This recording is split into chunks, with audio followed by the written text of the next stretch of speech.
শ্রমিকের কোনো অস্তিত্ব নেই। মমতা ব্যানার্জি সৈনিক হিসেবে আমার অস্তিত্ব আছে। তাহলে আমাকে এত স্বল্প পরিসরে বলা সম্ভব নয় এক বছরে আমি কী কী করেছি। আমি এটুকু বলতে পারি যে যে সমস্ত ক্ষেত্রের উপরে মমতা ব্যানার্জি সর্বাধিক গুরুত্ব দেন, শিক্ষা, স্বাস্থ্য, সংস্কৃতি এবং গরিব মানুষের পাশে দাঁড়ানো, সেটা আমি 100% করার চেষ্টা করেছি। আর ব্যারাকপুরের ক্ষেত্রে আমার একটা স্লোগান ছিল, যেহেতু সাধারণ মানুষ আওয়াজটা তুলেছিলেন যে ব্যারাকপুরে যে গুন্ডারাজ সেটার পরিসমাপ্তি চাই। আপনি তো একদিনে মূল উৎপাটন করতে পারবেন না, প্রক্রিয়াটা শুরু হতে পারে। আমি প্রক্রিয়াটা শুরু করে দিয়েছি।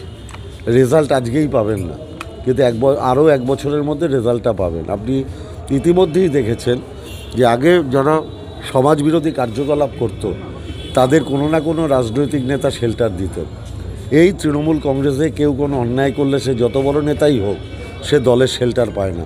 পুলিশ প্রশাসন যা ব্যবস্থা নেয় তাদের স্বাধীন মতো তারা ব্যবস্থা নেয়।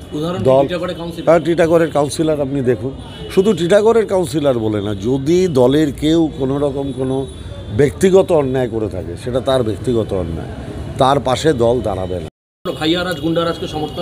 কোনো অবস্থাতে করব না, কোনো অবস্থাতে করব না।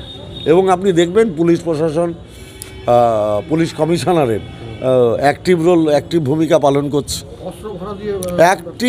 পালন করছে, পুলিশই তো ধরেছে, অন্য কেউ তো ধরেনি।